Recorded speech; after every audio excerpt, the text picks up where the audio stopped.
그러면 지금부터 이제 교재를 보면서 오늘 공부 시작하도록 하겠습니다.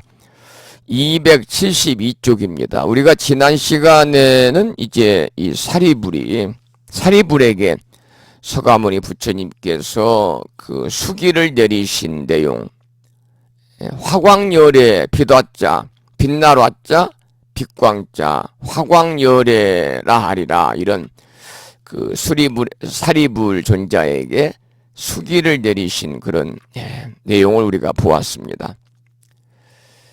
이 법화경은 이 수기경이다 라고 할 만큼 이 법화경에서 수기에 대한 수기를 받는 인물들이 앞으로 계속 많이 나오죠.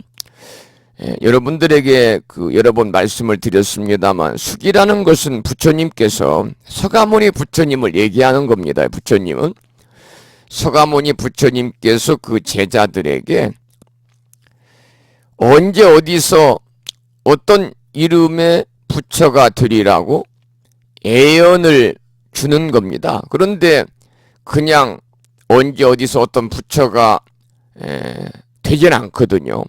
부처가 되려면 그 전제 조건이 있습니다. 수행을 통해서 깨달음을 얻어야 됩니다. 그러니까 서가모니 부처님께서 그 제자들에게 수행을 통해서 얻은 깨달음의 그러한 결과물로서 언제 어디서 어떤 이름의 부처가 될 것이라고 하는 그러한 애연을 주는 것을 우리가 줄숫자. 그 다음에 이제 우리가 기록하다 그러잖아요. 적다. 뭘 적어요? 적을 기자, 기록할 기자를 써서 우리가 수기라고 이렇게 이야기를 합니다. 자, 그러면 오늘 이제 지난 시간에 이어서 계속해서 그 내용을 개송으로 이제 밝히는 내용을 보겠습니다. 272쪽 그 경전의 본문, 경문이죠. 경문은 함께 우리가 소리내서 읽어보도록 하겠습니다. 이럴 때 여러분 함께 읽으셔야지, 그렇지 않고 여러분들이 제가 읽는 내용만 그냥 가만히 들으시게 되면 물론 듣지 않는 것보다는 더 도움이 되겠습니다만은 직접 여러분들이 읽고 읽으면서 생각하고 해야 좀 더 그 내용이 쉽게 이해가 되고 또 오랫동안 기억에 남을 수가 있겠습니다. 함께 읽겠습니다. 본문을. 이때 세존께서 이 뜻을 거듭하려고 개송으로 말씀하셨습니다. 사리불이 미래 세상에서 성불하여 큰 지혜를 갖추면 그 이름은 화광열애이고 한량없는 중생들을 제도하리라. 무수한 부처님께 공양하면서 보살의 행과 10가지 힘과 온갖 공덕 갖추어서 최상의 도를 증득하리라. 한량없는 겁을 지나서 대보장엄겁이 되면 세계의 이름은 이구라 하고 청정하여 더러움이 없으리라. 유리로 땅이 되었고 황금줄을 길가에 쳤으며 칠보로 된 가로수에는 언제나 꽃과 과일이 가득하리라. 그 나라의 보살들은 생각이 항상 견고하고 신통과 바람일다를 모두 갖추었으며 무수한 부처님의 처소에서 보살의 도를 배우리니 이러한 보살들은 모두 화광열애가 교화한 이들이니라. 그 부처님은 왕자가 되었다가 나라와 영화를 모두 버리고 최후의 몸으로 출가하여 성불하리라. 화광불이 세상에 머무는 수명이 12소겁이고 그 나라 백성들은 수명이 8소겁이며 그 부처님이 열반하신 뒤 정법이 세상에 머무는 32소겁 동안 많은 중생들을 제도하고 정법이 다한 뒤에는 상법도 32소겁이 되리라.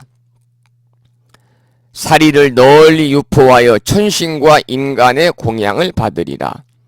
화광부를 하시는 일은 이와 같으며 그 양족존 부처님은 훌륭하기 짝이 없나니 그는 곧 그대의 몸이니 마땅히 경사스러워하고 기뻐할지니라.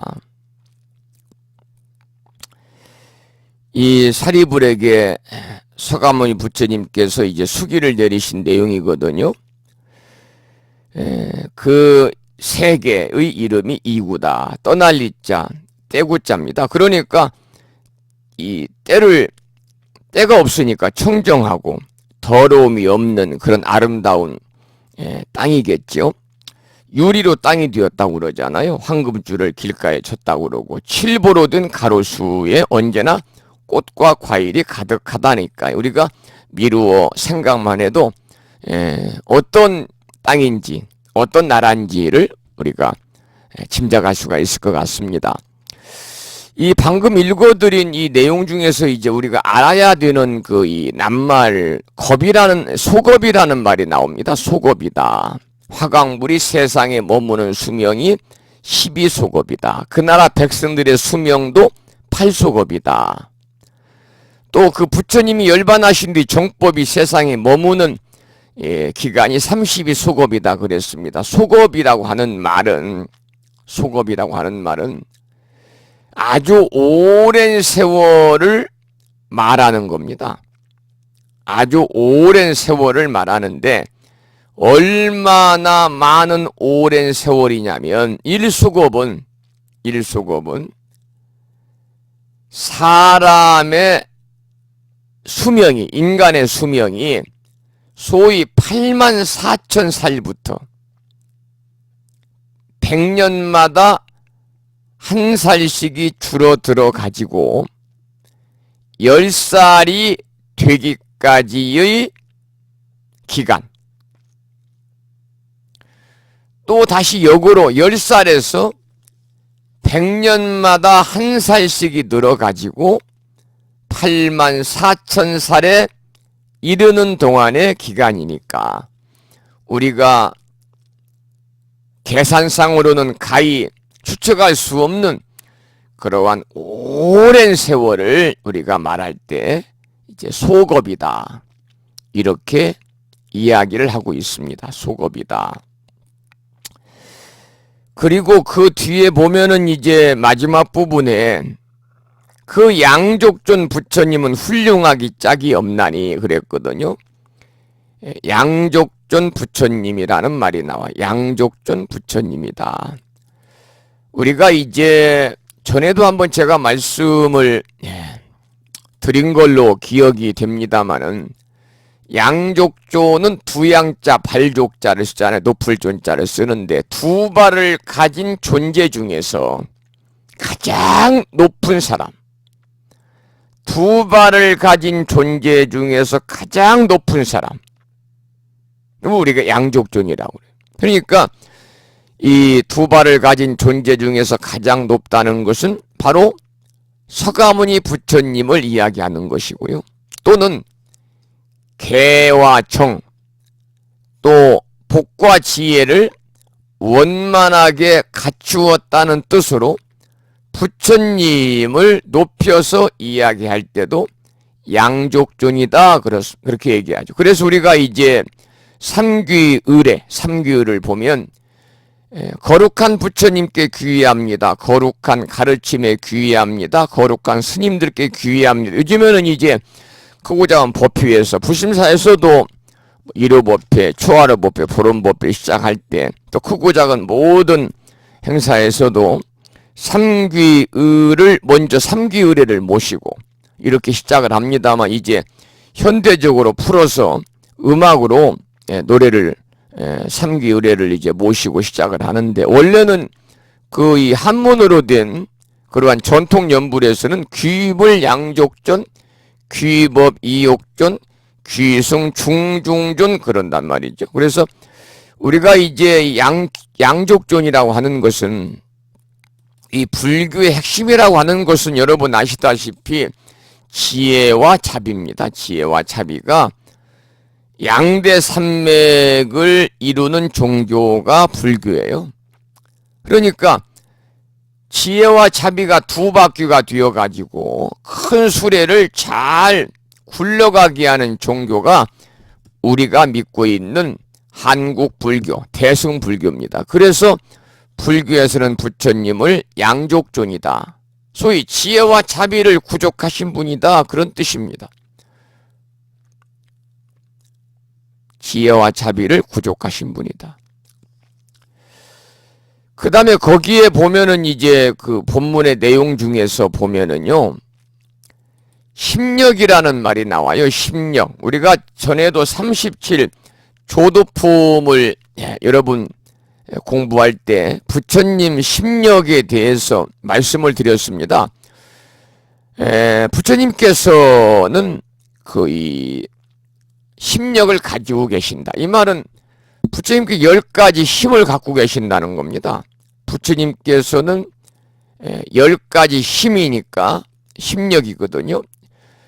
10가지 힘을 자유자재로 능사하셔가지고 일체 중생들을 단 한 사람도 빼놓지 않고 평등하게 구제하시는 힘을 갖고 계시는데 그 힘이 바로 뭐냐면은 심력입니다. 심력.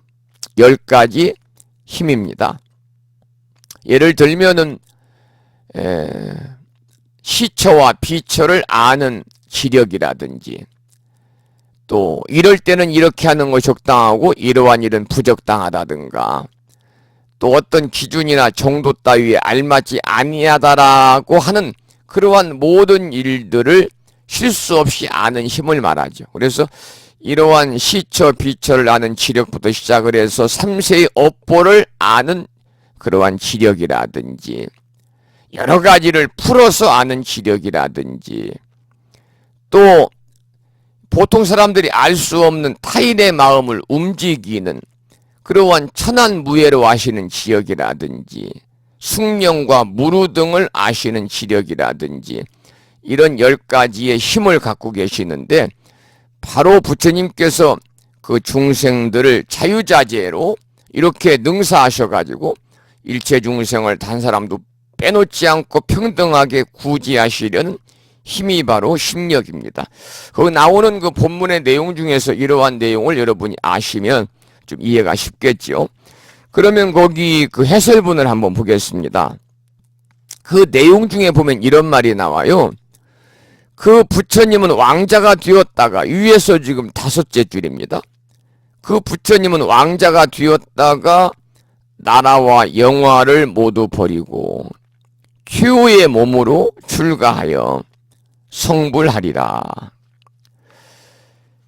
이 내용을 우리가 읽어보면 서가모니 부처님의 행적과 비슷하죠.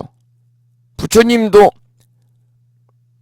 고타마 시타르타라는 이름으로 그 이 카필라구 아버지가 정반왕이잖아요.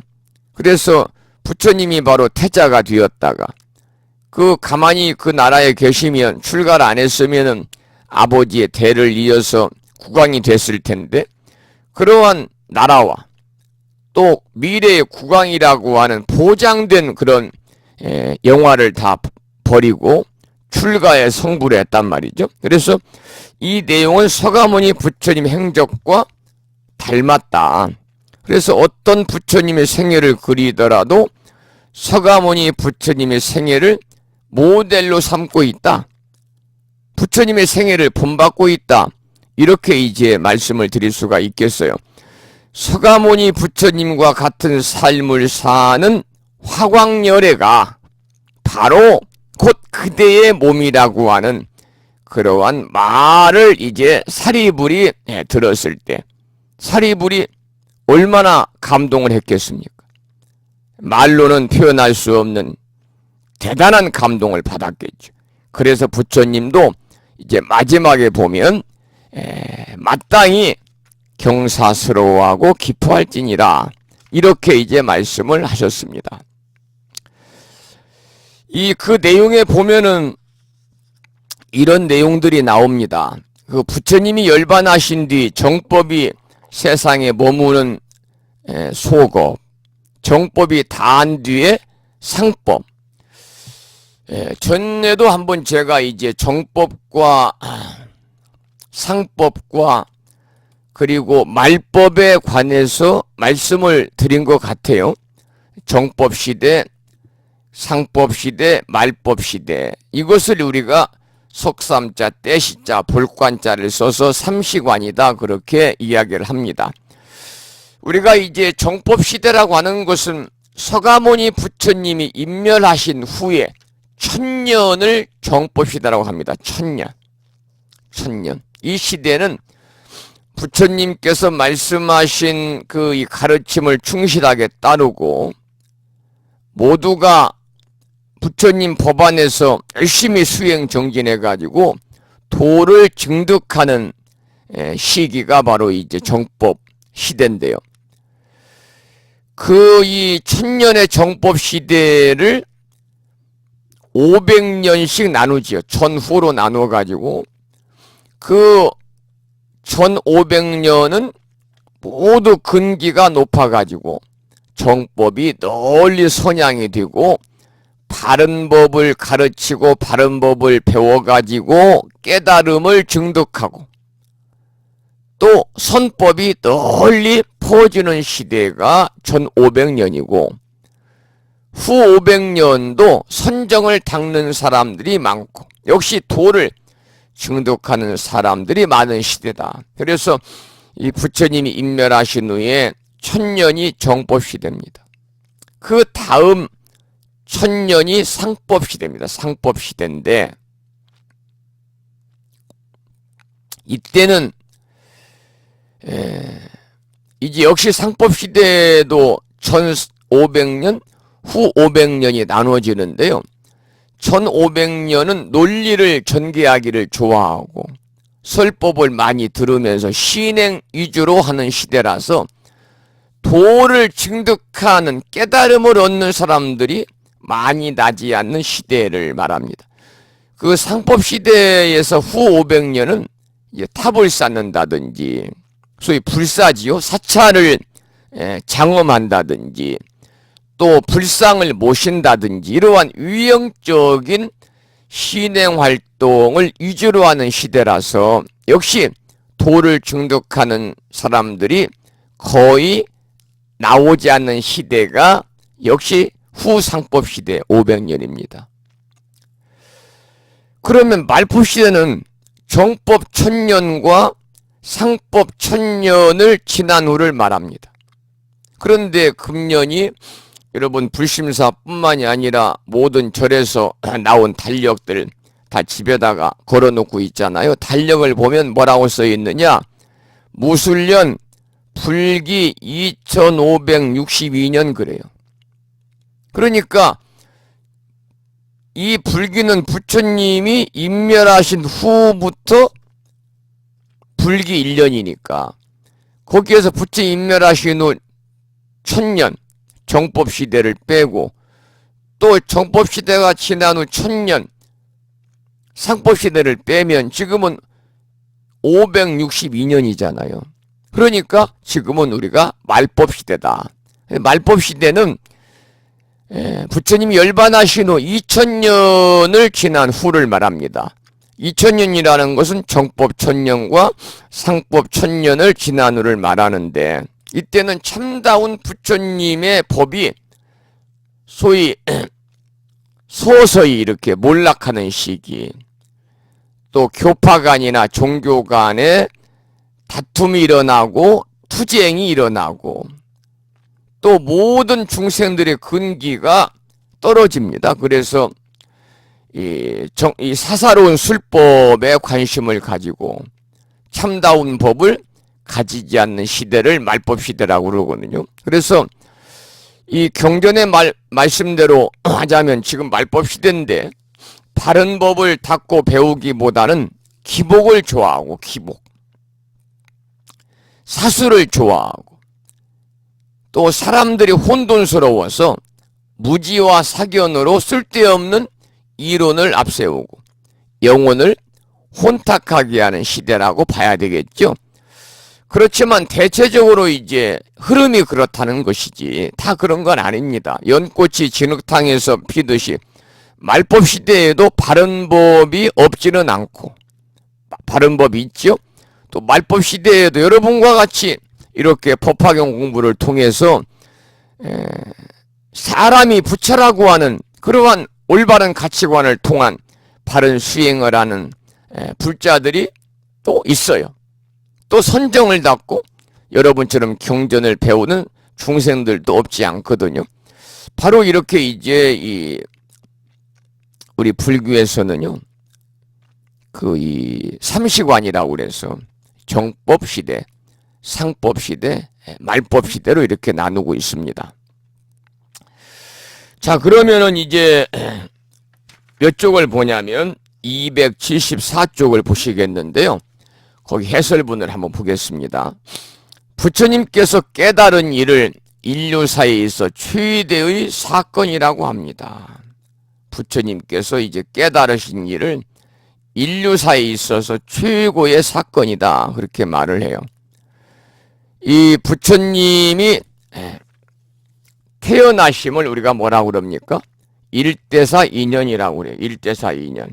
그러니까 부처님에 대한 모든 이 이야기들은요, 전부 다 이와 같이 우리들의 커다란 울림으로 다가오는 거예요. 그래서 일대사 인연이라는 것은 이 중생들을 제도하기 위해서 부처님이 인연을 맺어가지고 세상에 나타나시어서 중생들을 교화하는 일입니다. 그래서 부처님이 세상에 놔두신 것을 뭐라고 그러느냐, 우리는 일대사 인연 때문에 이 세상에 부처님께서 오셨다. 일대사 인연으로 이 세상에 오셨다. 이렇게 부처님이 놔두심을 얘기하거든요. 그러니까 불세조는 이 세상에 일대사 인연으로 오신 거예요.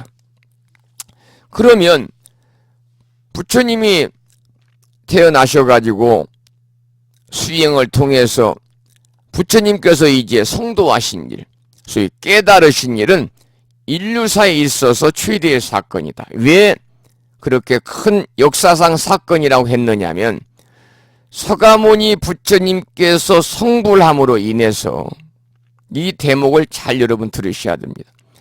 서가모니 부처님께서 성불함으로 인해서 모든 생명들이, 즉 모든 인류가 동시에 다 성불을 했기 때문에 부처님의 성불이야말로 인류사에 있어서 인간의 인류 역사상 가장 큰 사건이다, 그 말입니다. 부처님께서 성도하시고 나서 깨달은 눈으로 모든 중생들을 살펴보니 모두가 부처님이더라. 이렇게 부처님께서는 우리들에게 선언하셨고 가르쳤기 때문입니다. 부처님께서 성도하시고 나서 그런 말씀을 하셨잖아요. 일체 중생이다. 부처가 될 성품을, 불성을 가지고 있건만은 이 미혹에 가리워서, 무명과 미혹에 가리워서 자신들이 부처라고 하는 사실을 망각하고 있다. 일체 중생들이 전부 다 불성을 가지고 있는데 그럼에도 불구하고 자신들이 부처라는 존재조차도 자신들이 알지 못한다, 그 말입니다. 부처님께서 이제 그렇게 말씀을 하셨어요. 희하도다. 일체 중생들이 다 부처가 될 수 있는 성품을 지니고 있건만은. 그리고 이 말은 뭐냐면 일체 중생이 모두 불성이 있어서 본래 부처다, 그 말입니다. 그런데 집착이라든지 또 모든 속박과 번뇌 때문에 불성이 가려져 있다. 이런 얘기죠. 그래서 부처님께서는 희화도다. 일체 중생이 모두 불성을 가진 존재라니 하시면서 이렇게 일체 중생 실효불성을 말씀을 하셨죠. 일체 중생이 모두 불성이다. 불성이 있다. 이게 일체 중생 실효불성이라는 겁니다. 그래서 부처님께 성도하시고 나서 이렇게 깨달으신 눈으로 모든 중생을 살펴보니까 모두가 다 부처님이더라 라고 선언하시고 우리들에게 가르쳤기 때문에 부처님의 성불이야말로, 부처님의 성도, 부처님의 깨달음이야말로 인류 역사상 가장 큰 사건이다 그 말입니다.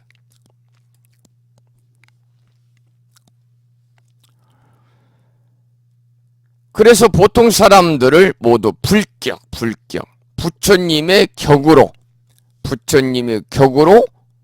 상승시킨 겁니다.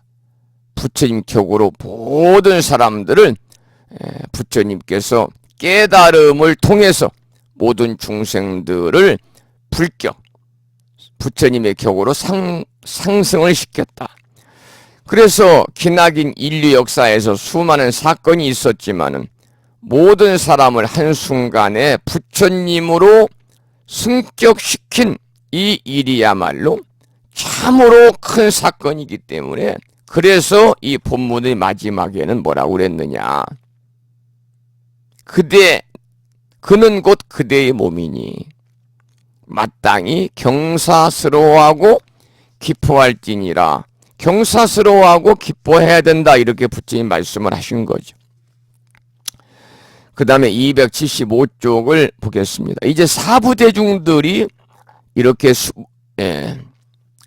사리불존자의 그러한 수기를 받은 것을 보고서 기뻐가지고 부처님께 공양 올리는 그런 내용입니다. 275쪽 본문의 경문을 함께 읽어보겠습니다.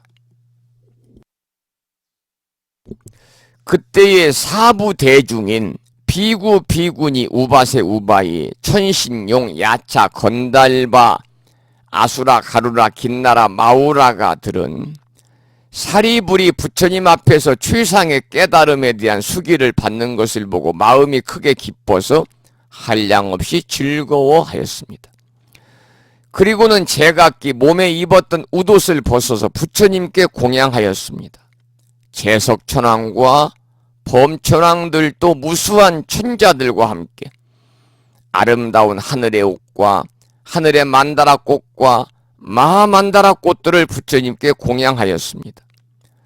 뿌려놓은 하늘의 옷들은 허공에 머물러서 저절로 빙글빙글 돌며 백천만 가지 하늘의 풍악은 허공 중에서 한꺼번에 연주하며 하늘의 꽃들은 비 내리듯 하면서 이렇게 말하였습니다. 부처님께서 옛적에 바라나에서 처음으로 법륜을 굴리시더니 이제 또 최상의 가장 큰 법륜을 굴리시는도다 하였습니다. 여기 나오는 본문의 내용 중에서는 우리가 이제 이 절에서 많이 사용하고 있는 용어지요. 사부대중이란 말이 나옵니다. 사부대중. 사부대중은 비구, 비군이 우바세, 우바이를 이야기하는 겁니다. 비구는 20세 이상으로서 구족계 250개를 받은 남자 스님이고, 비구니는 20세 이상으로서 구족계 348개를 받은 여자 스님을 이야기합니다. 우바세는 바로 5개를 받아 지니고 5개 혹은 보살계를 받은 남자 신도입니다. 그래서 우바세는 거사입니다. 우리가 이 한자로는 청신남이다 그렇게 부르죠. 우바이는 5개 혹은 보살계를 받은 여자 신도. 우리가 흔히 이야기할 절에서 보살님을 얘기하고 한자로는 청신녀를 이야기합니다. 그래서 여러분들이 절에 가면은 스님들이 이제 불공 드릴 때 축원하잖아요. 축원하잖아요. 오늘 9월 마지막 주 일요법회에 동참한 쭉 축원을 한 다음에 그리고 불심사와 인연이 있는 비구, 비구니, 삼이, 삼인이 그 다음에 청신남, 청신녀, 동남, 동녀, 각각 등 보채 이렇게 축원을 하잖아요. 비구, 비구니, 우바세, 우바이가 이제 사부 대중 그리고 칠부 대중이란 말도 씁니다. 거기는 방금 말씀을 드린 것처럼 삼이, 삼인이가 포함이 됩니다. 삼인은 20세 이전의 나이로 삼이 식계를 받은 남자 스님. 그러니까 출가를 해서 5년이 지나지 않은 소위 비구계, 구족계를 받지 않은 남자 스님을 삼이 스님이라고 그럽니다. 삼이 스님. 삼인이는 20세 이전의 나이로 이 삼인이계를 받고 아직 구족계, 비구니계지요. 348계를 받지 않은 여자 스님을 우리가 삼인이라고 그래요. 그러면 그 육부잖아요. 비구, 비구니, 우바세, 우바이, 삼이, 삼인이 육부인데 칠부 중이라고 그러면 거기에 뭐가 들어가냐면 식차마나, 식차마나. 식차마나는 여자 스님이에요. 삼인입니다. 삼인이로서 비구니에 이르는 2년 동안 특별 수행을 받는 예비 비구니. 예비 비구니. 그래서 깨끗할 정자에 배울학자를 써서 정학녀다 이렇게 부르고 있습니다. 이게 이제 소위 이 승각 공동체를 구성하는 그러한 이 대중들이죠. 사부대중, 칠부대중. 거기에 이제 행자가 또 포함이 되죠. 아직 스님이 되지 않고 절에 있으면서 여러 크고 작은 굳은 일들을 돕는 사람, 행자까지 이렇게 포함이 되겠습니다. 그 다음에 여기서 이제 나오는 그 용어 중에서는 천신용, 야차, 건달바, 아수라, 가루라, 긴나라, 마우라가가 나와요. 우리가 이제 초하루법회 때가 되면 아침 방송을 통해서 제가 자주 말씀을 드리고 있습니다만은 이게 이제 소위 말하면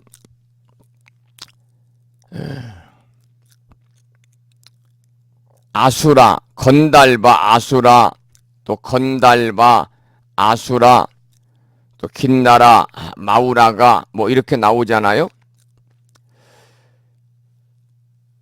우리가 이제 여러분들이 그 대방광불화엄경 용수보살 약찬계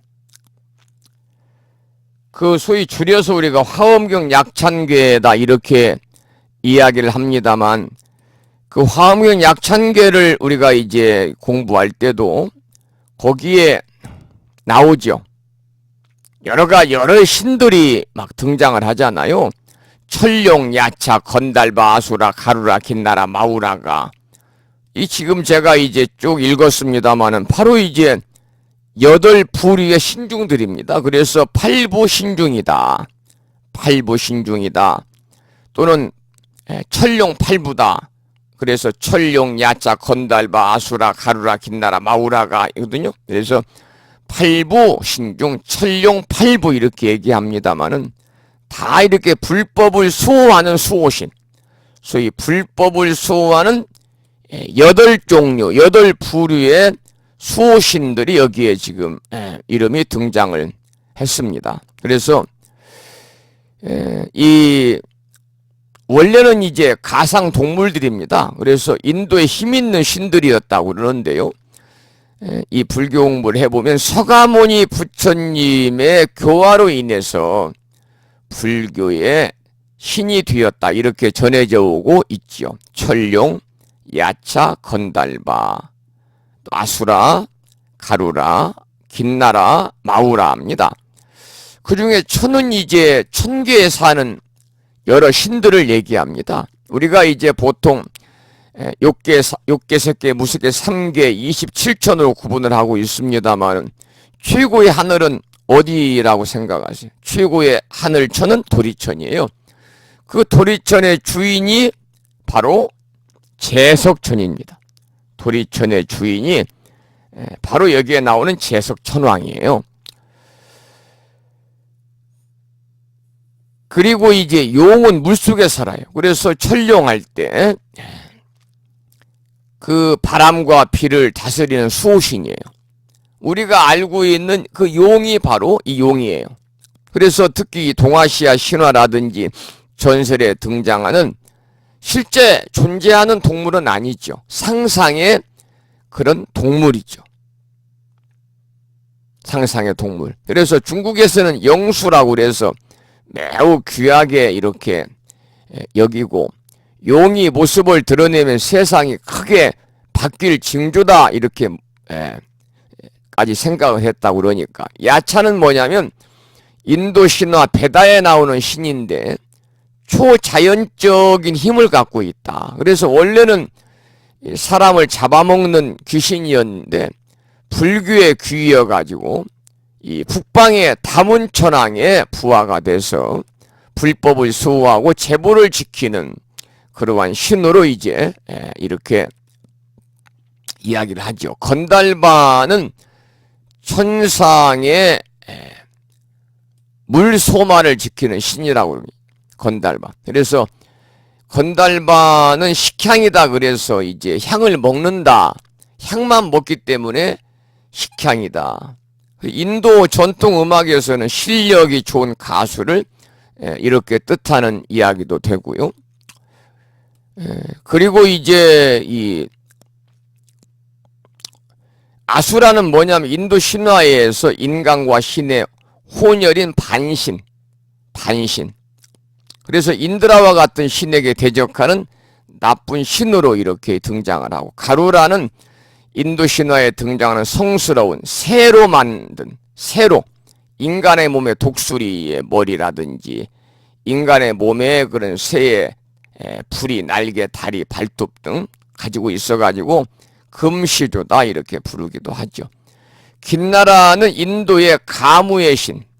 그래서 남자는 노래를 잘하고 여자는 단정해서 춤을 잘 춘다고 그래요. 마지막 마우라는 마우라갑니다. 사람의 몸에 뱀의 머리를 가진 음악의 신. 그래서 땅속의 귀신을 쫓아내는 일을 하는데, 경전에서는 이 중생을 이롭게 하고 거만한 성격을 모르고 겸손하게 기어다니기 때문에 복행이다 이렇게 이야기하는데, 옛날부터 우리나라에서 구렁이는 집을 지키는 업신이라고 여겨가지고 우리가 이 경유의 대상으로 삼았는데, 이와 비슷한 것이 이제 팔부신 중 천룡 팔부 중에서 마지막에 마우라입니다. 나오는 내용을 이렇게 우리가 이제 4부대 중 7부대 중, 그리고 이제 천룡, 야차, 건달바, 아수라, 가루라, 긴나라, 마우라가까지 해서 바로 이제 팔부신 중 천룡 팔부에 대한 그러한 그 낱말을 이해하고, 또 재석전환, 범천환에 관한 말씀을 드렸습니다만, 그 이해를 하면서 우리가 이 내용을 읽어보면 더 쉽게 이해가 좀 되겠죠. 그래서 설명을 드렸습니다. 자, 그러면 275쪽의 중간에 보면은요, 해설문을 보면 사부 대중들이 이렇게 기뻐합니다. 사부 대중들이 이렇게 기뻐합니다. 위에 쭉 나오잖아요. 기뻐서 한량없이 즐거워하였다. 사리불이 부처님 앞에서 최상의 깨달음에 대한 수기를 받는 것을 보고 그러했다, 그 말이죠. 사리불이 수기를 받는 것을 단초로 해서 많은 사람이 수기를 받는 것이 되기 때문에 사부 대중이 이렇게 기뻐하고 부처님께 공양을, 가지가지 공양을 올린 거죠. 그 마지막에 보면 이렇게 나와요.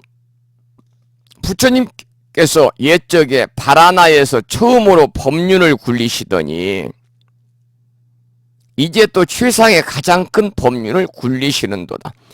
그러니까 부처님께서 바라나시에서 처음으로 법륜을 굴리셨다고 그러잖아요. 그리고 나서 많은 세월이 흐르고 나서 지금 최상의 가장 큰 법륜을 굴리고 있다. 이것은 일승묘법, 즉 일승의 묘한 법, 일승불에 대한 법문을 하신다, 그런 뜻인데요.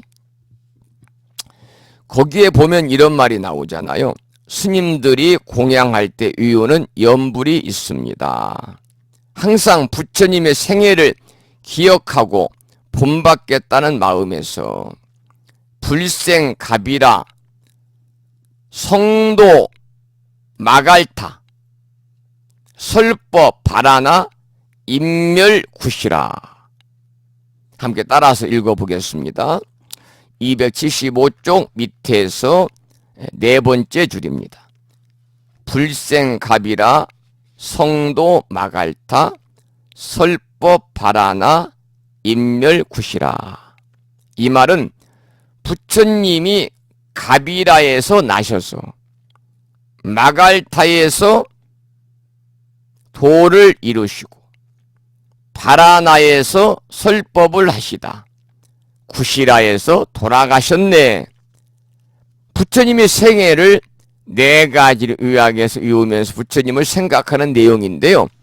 이게 또 불교의 4대 성지입니다. 이게 또 불생갑이라 그랬잖아요. 불생갑이라. 서가모니 부처님이 태어나신 곳입니다. 가비라국의 룸비니 동산에서 부처님이 태어나셨어요. 그래서 불생, 갑이라 이렇게 부르고요. 성도 마갈타, 이건 부처님이 성도, 깨달음을 얻으신 곳입니다. 소위 부다가야를 얘기합니다. 부다가야. 그래서 성도 마갈타. 그 다음 설법 바라나 그러잖아요. 부처님이 성도하시고 나서 처음으로 교진여를 비롯한 5비구에게 설법하신 곳입니다. 어디를 말하냐? 녹야원을 말합니다. 우리가 다른 말로는 초전법륜이다. 초전법륜이다. 이렇게도 이야기를 합니다. 이것이 바로 설법 바라나입니다. 설법 바라나. 부처님이 이제 처음 이 성도하시고 나서 한때는 수행했던 도반들이었습니다만은 바로 이제 부처님이 명성 밝은 별을 보시고 새벽녘에 확철대오 해가지고 녹야원에 가셔서 교진여 등, 교진여는 콘단야거든요. 교진여 등 이 5비구를 위해서 맨 처음에 설하신 그러한 법륜이다. 그래서 우리가 초전법륜이다 이렇게 이야기를 하죠. 초전법륜이다. 부처님께 성불을 하시고 처음 법을 설하셨습니다. 이걸 초전법륜이다. 바로 초전법륜의 대상자가 바로 5명의 비구예요. 보통 경전에서는 우리가 5비구다 이렇게 이야기를 하죠. 5비구다. 이게 5비구가 사실은 부처님의 첫 번째 제자가 된 거예요. 5비구가 부처님의 첫 번째 제자가 된 거예요.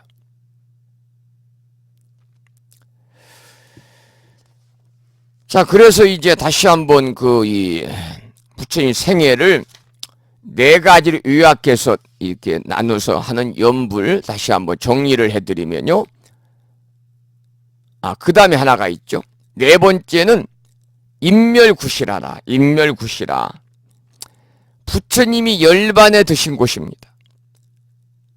굿이 나가라. 굿이 나가라를 이야기합니다. 그래서 불생갑이라 부처님이 태어나신 곳으로 가비라국의 룸비니 동산을 말하는 것이고 거기는 밑줄을 한번 쳐놓으세요. 불생갑이라 성도 마갈타 설법바라나 인멸굿이라. 부처님이 가비라에서 나셔서 마갈타에서 도를 이루시고 바라나에서 설법을 하시다 구시라에서 돌아가셨네. 그러니까 불생가비라는 부처님이 태어나신 곳으로 가비라국의 룸비니 동산을 말하고 성도 마갈타는 부처님이 깨달음을 얻으신 곳으로 부다가야를 말하고 부다가야지요. 세 번째 설법 바라나는 부처님이 처음으로 교진여동 오비구에게 설법하신 것으로 녹야원을 말하고, 인멸구시라는 부처님이 열반에 드신 곳으로 구시나가라를 말합니다. 그런데 이 네 곳이 가비라, 마갈타, 바라나, 구시라, 이 네 곳이 바로 불교의 4대 성지다. 불교의 4대 성지다 라는 것까지 여러분이 알고 계시면 좋겠습니다. 우리 법인 중에서도 저는 아직 가보지 못했습니다만 여건이 이렇게 안 되더라고요. 인도 성지순례를 가보지 못했습니다만 요즘에는 뭐 제가 불자들도 우리 법우님들도 인도 성지순례를 많이 다녀오시더라고요. 길게는 보름씩 20일씩까지. 기본적으로 인도를 다녀오려면 열흘 이상 걸리니까요. 그런데 이 인도 성지순례를 가면은 빠짐없이 들리는 곳이 바로 불생가비라, 성도마갈타, 설법바라나, 인멸구시라. 그래서 부처님이 태어나신 곳, 깨달음을 얻으신 곳, 부처님이 처음으로 초전법륜 도를 성도하시고 처음 법문하신 곳, 부처님 열반에 드신 곳, 구시나가라까지 꼭 전부 다 그 성지순례처럼 빠짐없이 다녀오시는 것을 보았습니다. 자, 그러면 그 다음에는 이제 사리불이 화광열이라고 하는 그 수기를 받는 것을 보고 천신들도 기뻐서 기쁨을 노래하는 그 내용입니다. 276쪽을 함께 본문을 읽어보겠습니다. 이때 여러 천자들은 이 뜻을 거듭하려고 개송으로 말하였습니다. 옛날 바라나에서 이 방금 말씀하신 바라나 녹야원입니다. 바라나에서 이 네 가지 진리의 법륜, 초전 법륜이죠. 고진멸도 사성제에 대한 법륜을 굴리시면 한번 읽어보겠습니다. 읽고나 설명드리겠습니다. 옛적에 바라나에서 네 가지 진리의 법륜을 굴리시며 모든 법이 5가지 쌓임의 생멸함을 말씀하시더니 이제 다시 가장 묘하고 가장 높은 큰 법륜을 굴리시니 이 법은 매우 깊고도 오묘하며 믿을 사람이 많지 않으리라. 우리들은 예전부터 세존의 말씀을 자주 들었지만 이렇게 깊고도 묘한 가장 높은 법은 듣지 못하였네. 세존께서 이러한 법을 말씀하시니 우리들도 모두 따라 기뻐합니다. 큰 지혜의 사리불이 이제 세존의 수기를 받으니 우리들도 사리불과 같이 반드시 부처를 이루어 모든 세간에서 가장 존귀하고 가장 높으리라. 부처님의 도는 불가사의 학원을 방편으로 알맞게 맞추어 말씀하시니 내가 가진 복덕의 업과 이 세상과 지난 세상에서 부처님을 친견한 공덕을 모두 부처님의 도에 휴양하려 합니다. 여기서 보면 이제 바라나시죠. 네 가지 진리의 법륜을 굴리셨다. 이게 이제 초전법륜이라는 말씀을 제가 방금 드렸습니다마는 처음에 설하신 것이 바로 뭐예요? 초전법륜, 고진멸도, 사성제를 설하신 거죠. 고진멸도, 사성제를 이렇게 교진열을 비롯한 5비구에게, 5비구에게 설하신 겁니다. 처음으로 바퀴를 법의 바퀴죠. 법륜이니까 처음으로 법의 바퀴를 굴렸다. 그래서 부처님께서 이제 성도하신 다음에 처음으로 이렇게 녹야원을 방문하셔가지고 불교의 4대 성지 중에 하나인 그 사르나트 녹야원을 방문하셔가지고 5비구에게 이렇게 법을 전하신 거죠. 5비구라고 하면은 그 교진여가 대표적으로 나오거든요. 교진여를 비롯한 5비구 이렇게 어느 경전이든지 자료가 나옵니다만은 교진여는 콘단냐라고 그럽니다. 산스크리트는 콘단냐.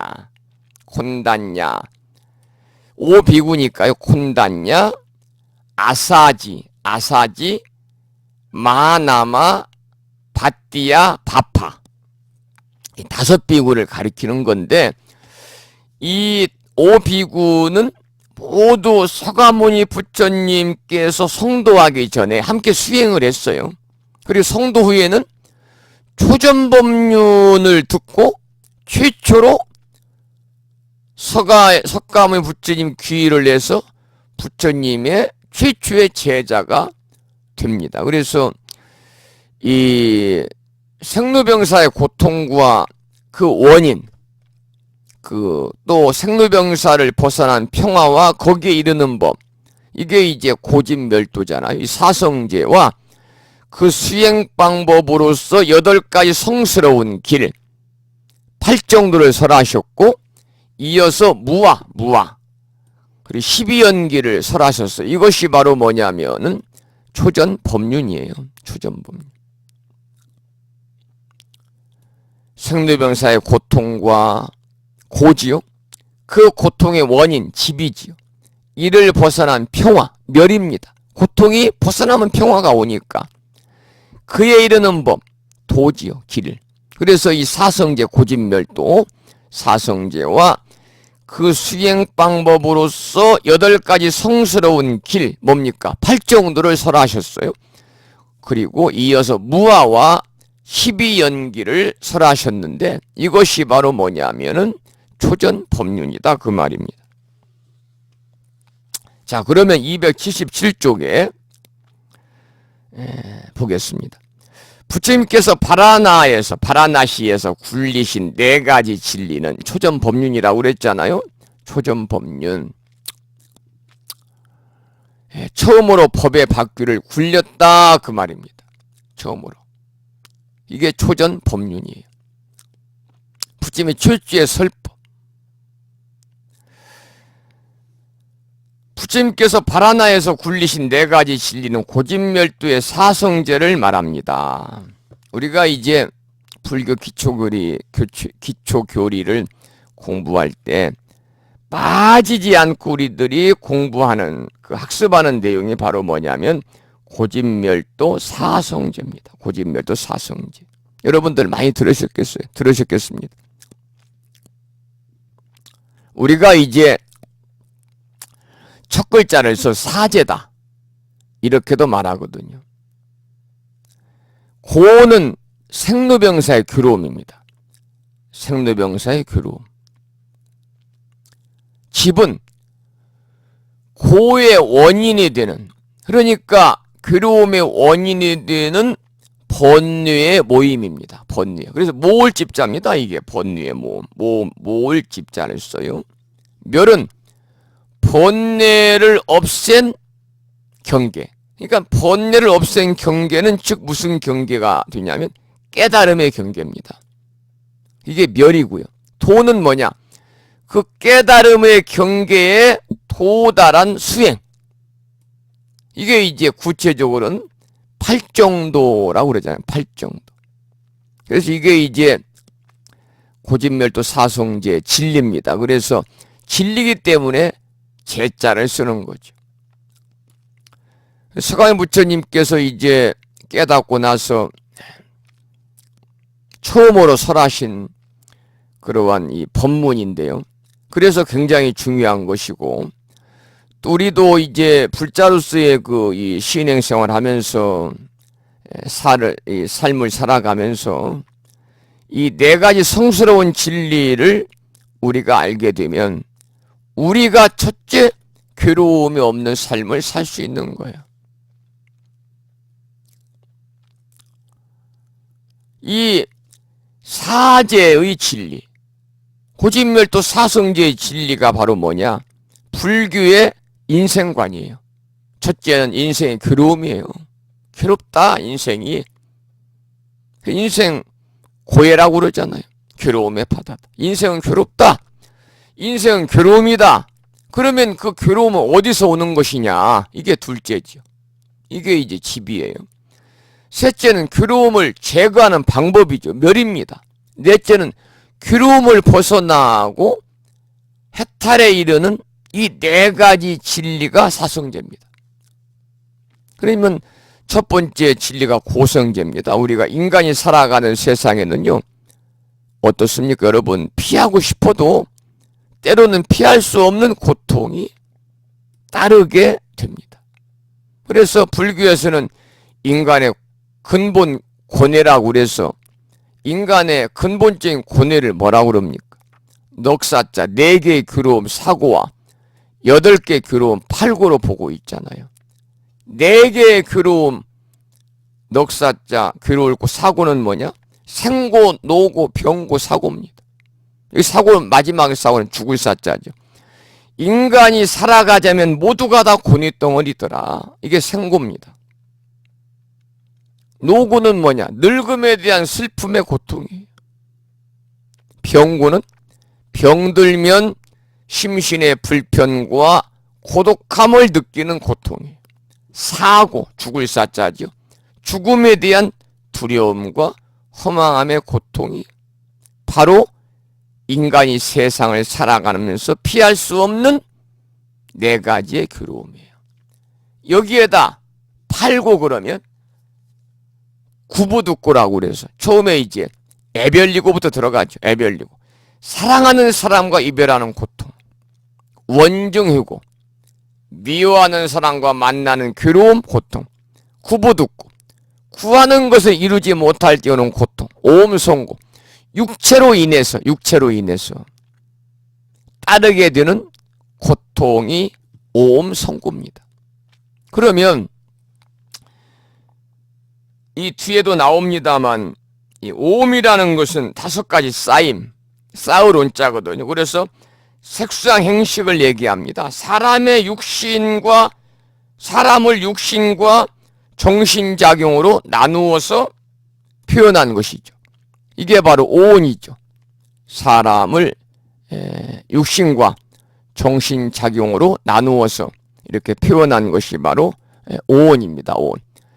온이라는 것은 모일온자, 집합, 더미, 무더기. 그러니까 인간을 구성하는 5가지의 그러한 무더기다. 그래서 이것을 오온이라고도 그늘음자를 써서 오음이다라고도 합니다만 같은 의미를 가지고 있고 색온, 수온, 상온, 행온, 식온, 색수상 행식이죠.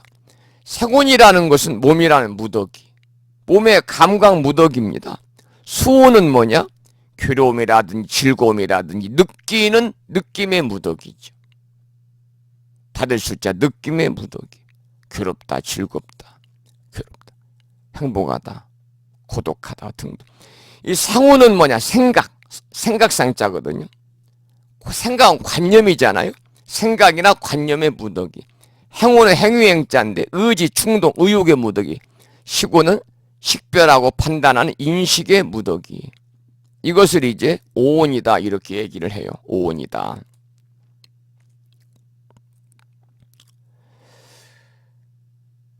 자, 그러면 이제 그 고집멸도 사성제와 또 인간이 이제 살아가면서 그 방금 말씀을 드린 것처럼 8가지 괴로움까지 말씀을 드렸는데 마지막에 이제 애별리고 원정이고 구부득고 오음성고가 또 4가지 괴로움. 그래서 생고, 노고, 병고, 사고에다 합쳐 8고라고 그러는데 사고와 8고라고 그러는데 이 내용을 보면 그야말로 인간이 산다는 자체가 고뇌입니다. 고뇌.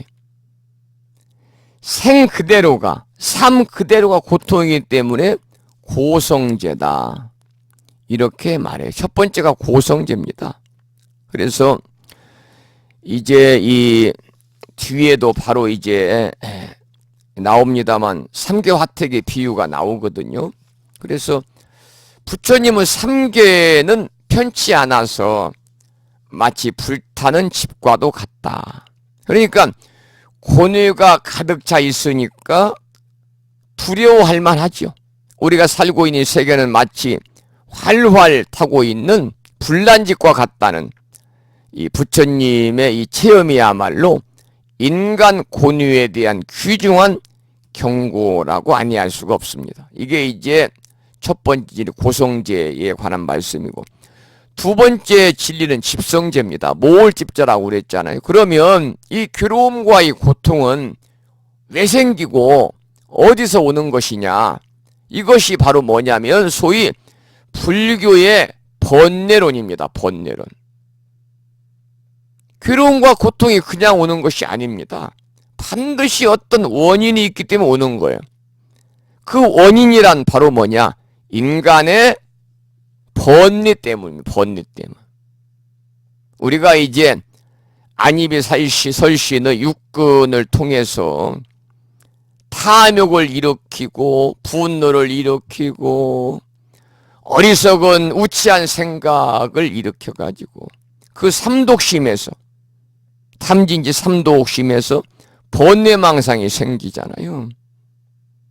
또 번뇌망상이 원인이 되어가지고 뭐가 오느냐? 고통이 와요.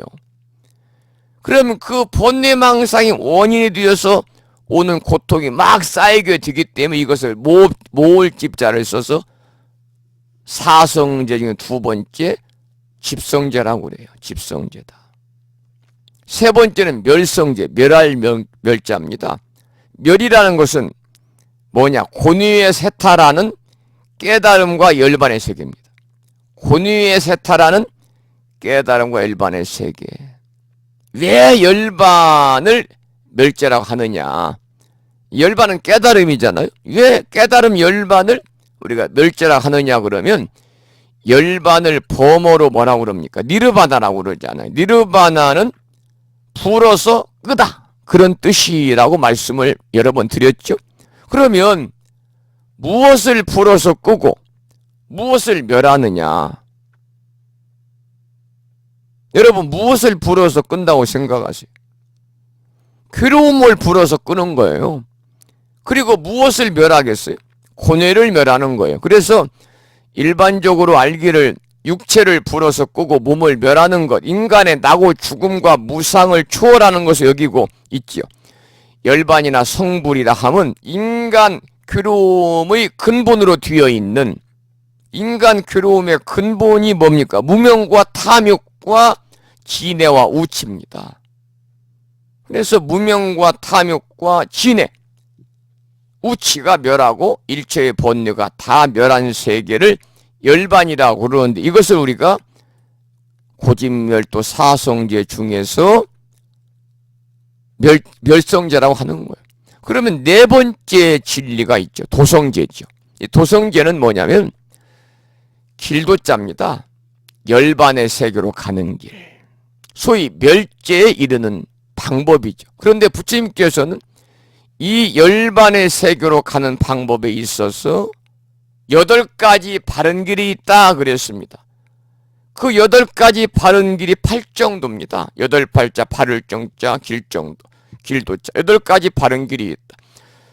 이 8정도야말로 모든 괴로움을 해결하고 열반으로 가는 유일한 길이라고 부처님은 설하신 거죠. 그것이 바로 여러분 아시다시피 정견, 정사, 정어, 정업, 정명, 정정진, 정념, 정정.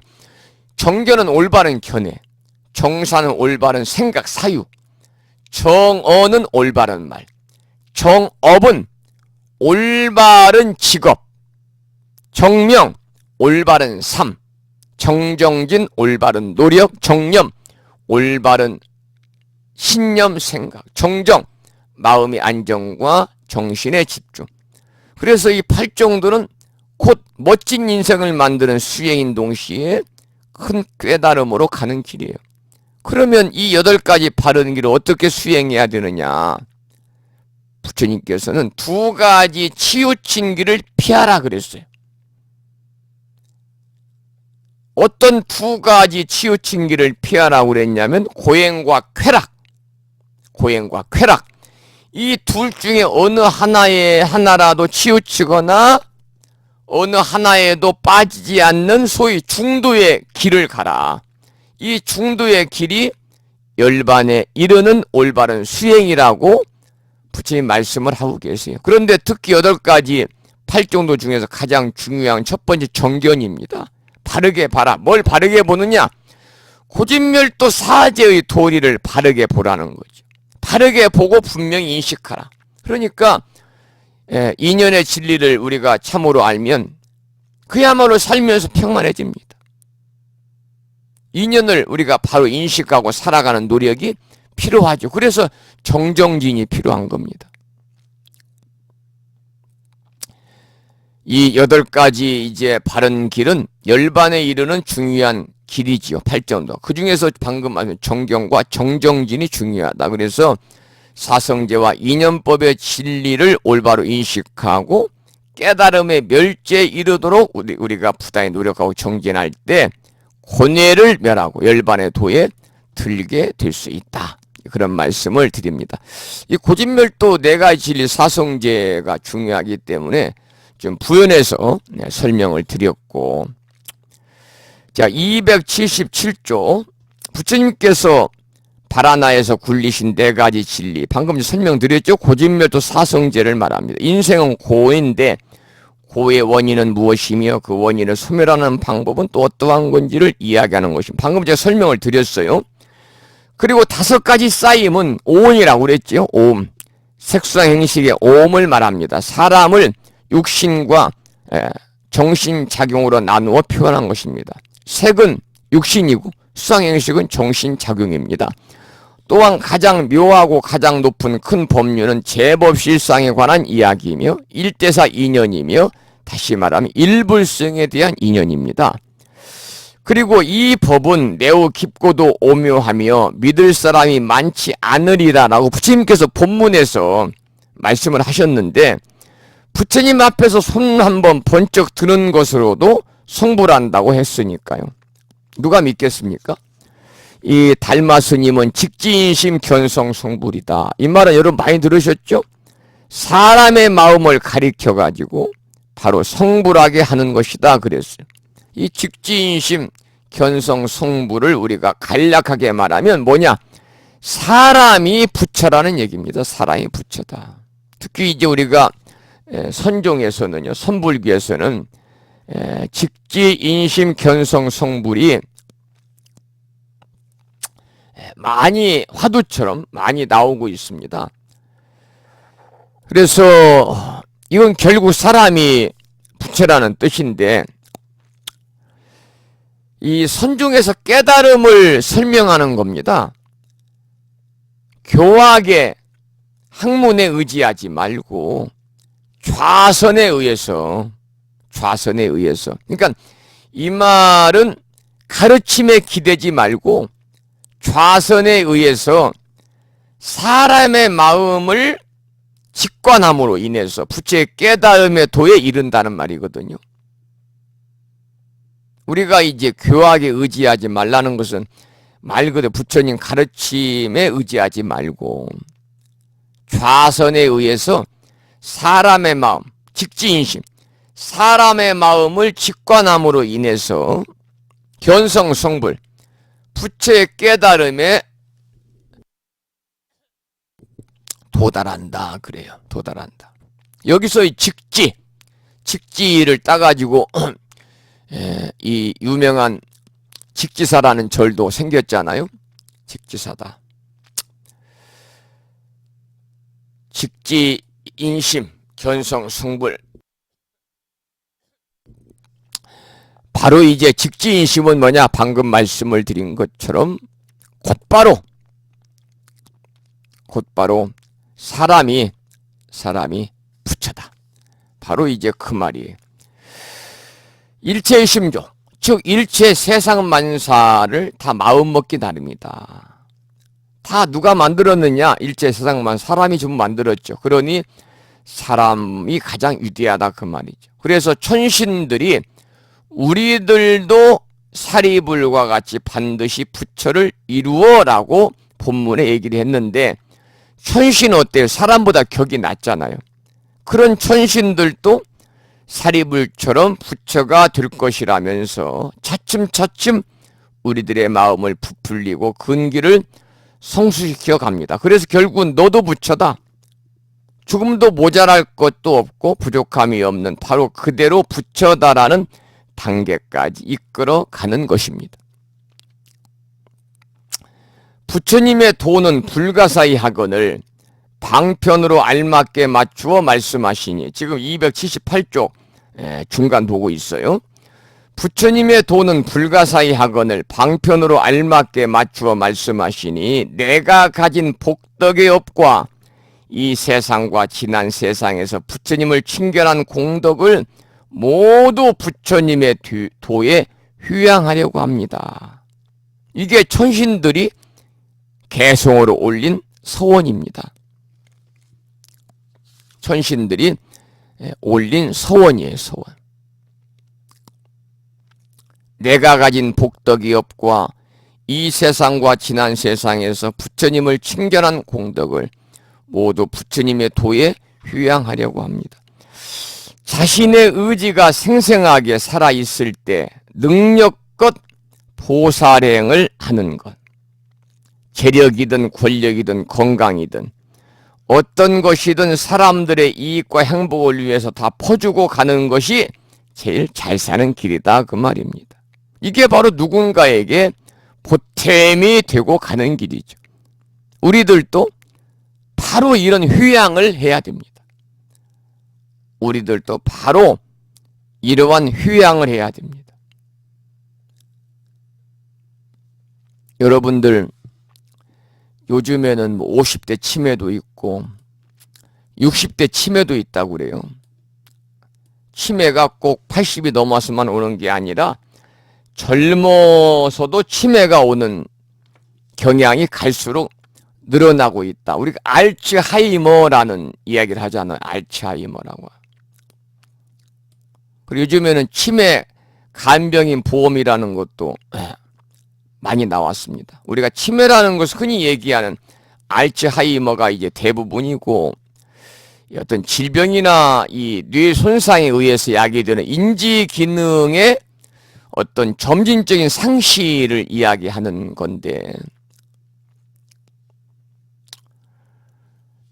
그 이 치매가 걸리게 되면요, 자신의 의지가 생생하게 살아있지를 못해요. 그러면 우리가 어떤 다른 사람이 보탬이 되는 일, 보살행을 할 수가 없는 거예요. 그래서 이 278종 마지막에 나온 것처럼 자신의 의지가 생생하게 살아있을 때 우리가 능력껏 보살행도 능력껏 하는 겁니다. 능력껏. 재력이든 권력이든 건강이든 어떤 것이든 사람들의 이익과 행복을 위해서 다 퍼주고 가는 것이 가장 잘 사는, 여기서 퍼준다는 표현을 했잖아요. 퍼주고 가는 것이 가장 잘 사는 길이다. 이 말은 뭐냐?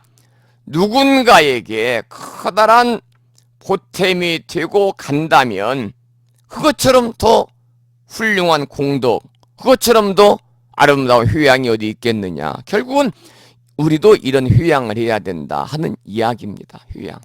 그게 이제 인생을 살면서 마지막에 우리가 할 수 있는 휴양이 아닌가, 그렇게 생각을 해요. 9시 30분이 다 됐네요. 9시 28분인데요. 그 다음까지 하기는 시간이 좀 부족하고, 이제 곧 삼계화택의 비유가 나옵니다만은, 삼계화택의 비유에 들어가면 또 이야기, 스토리가 쫙 있기 때문에, 하여튼 이 경전 법화경은 스토리가 있어서 모든 이야기가 이렇게 이야기처럼 구성이 되면 이해가 쉽고 또 지루하지 않고 때로는 좀 난해하지만 그래도 쉽게 다가오고 재미가 있거든요. 그래서 특히 이제 이 사리불 수기편이 끝나면은 바로 삼계화택에 관한 그런 그 경문이 나오기 때문에요. 비유법이 나오니까 더 쉽고 더 이해하기 쉽고 또 재미있지 않을까, 그런 생각을 해봅니다. 자, 오늘 경전의 말씀을 여기서 마치도록 하고요. 이렇게 이제 법화경 교재를 공부하다 보면은 사실은 이제 이걸 2년에 상권, 하권을 모두 마쳐야 된다. 지금 우리가 공부한 지가 3, 4, 5, 6, 7, 8, 6개월이 됐어요. 이게 지금 9월의 마지막 주 아닙니까? 그래서 6개월이 됐는데, 그러면 2년 과정에 4분의 1이 지났거든요. 그렇다면 지금 이 경전을 우리 사실은 진도에 맞춘다면 어디까지 해야 돼? 350조까지는 나갔어야 되는데, 그렇게 못 나갔습니다만은 이 법화경이 상권, 사권, 하권으로 있어가지고 상권은 제10품, 10품까지 있고 하권은 11품에서 28품까지가 있습니다만 지금 우리가 3품 비유품을 이제 공부를 시작을 했습니다. 그러나 이제 뭐 여기는 꼭 뭐 2년에 맞춰야 된다, 뭐 6개월에 몇 초까지 가야 된다, 이렇게 이제 거기 진도에만 우리가 그 집중하게 되면은요, 그냥 대강대강 설렁설렁 그냥 나갈 수밖에 없기 때문에 그만큼 이해도가 떨어지거든요. 그래서 앞으로도 그렇고 이 강의를 하면서 진도에 연연하지 않겠습니다. 진도에 연연하지 않고 어떤 때는 하루에 20쪽도 나갈 때가 있고 어떤 때는 5쪽도 나갈 때도 있고 그래서 그 내용이 설명할 부분이 많으면 그만큼 이제 진도가 좀 덜 나가는 거니까 만약에 2년 안에 경전을 다 법화경, 상권, 하권 28분까지 공부를 못하면 6개월을 더 하든 1년을 더 하든 그래서 그 뭐 졸업이야 형식이죠. 뭐 내용이 중요한 것이지 보이는 형식은 그다지 중요하지 않다 생각하기 때문에 내용을 알차게 꾸려 나가겠다 이제 그런 말씀을 드리고 이렇게 추석 명절 연휴 끝자락 특히 우리 보살님들께서는 명절 증후군이라는 말도 있잖아요. 요즘에는 하기야 뭐 거사님들이 앞치마 두르고 공양간에서 전도 붙이고 뭐 설거지도 전담하는 집안도 있긴 합니다만 아직도 많은 집안에서는 이제 이 젊은 사람은 모르지만 나이가 60대 넘은 사람들은 가부장적인 가치관이 있어가지고 남자들은 부엌에 들어가지 않는다는 그러한 의식이 있는 분들이 계셔가지고요. 이 보살님들이 뭐 수고를 많이 하셨을 텐데 이렇게 저녁에 또 추석 연휴, 명절 마지막 날 저녁에 일찌감치 편안히 연속구도 보시고 편안히 휴식을 취해야 될 시간인데도 많은 분들이 1시간 반 동안 함께 해주셔서 오늘 공부를 했습니다. 감사드리고요. 저는 이제 10월 달에 여러분을 뵙겠습니다. 참 빨리빨리 가네요. 10월 3일 날입니다. 그날이 또 관음제일인데 공휴일입니다. 개천절입니다. 개천절. 그래서 법정 공휴일인 10월 첫 번째 수요일 10월 3일 개천절이고 음력으로는 이제 8월 29날 관음제일 아침에 여러분 관음제일 저녁에 여러분 만나 뵙도록 하고요. 오늘 강의를 여기서 마치겠습니다마는 혹여 또 늦게 출석하신 분이 계신지 출석 점검을 해서 정리를 해 놓겠습니다. 8시 22분에 충청남도 보령시에 살고 계시는 금당화 법우님이 출석하셨습니다. 반갑습니다. 그리고 8시 40분에 경기도 안양시에 살고 계시는 선정화 법우님께서도 출석을 하셨습니다. 반갑습니다. 무화행 법우님 강의 안 들으셨죠? 무화행 법우님 결석하셨고 출석했으면 문자 주세요. 서울의 자명한 법우님도 결석하셨고 두 분 중에서 출석하신 분이 계시면 문자로 보내주시면 출석 정리를 해놓도록 하겠습니다. 이 부천 불교대학 4년 과정 할 때보다 지금 2년 과정 할 때는 제가 출석부 정리를요 아주 그냥 철저하게 하고 있어요.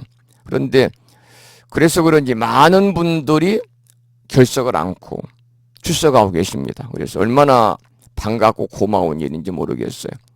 여러분 편안히 주무시고요.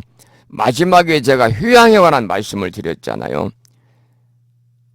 우리 정신이 뚜렷할 때, 이 말은 자신의 의지가 생생하게 살아있을 때 능력껏 보살행하자. 재력이든 권력이든 건강이든 어떤 것이든 사람들의 이익과 행복을 위해서 다 퍼주고 가자. 이것이 가장 잘 사는 길이다. 누군가에게 보탬이 되고 사바세계를 떠난다면 이보다 더 바랄 것이 어디 있겠느냐. 이것이 진정한 휴양이다. 그런 말씀을 마지막에 드렸기 때문에 오늘 강의 마치고 공부한 내용을 다시 올려드리기 전에 휴양이란 노래를 이 저녁 시간에 한 곡을 듣고 오늘 마치겠습니다. 휴양. 법능 스님의 노래로 들어보겠습니다.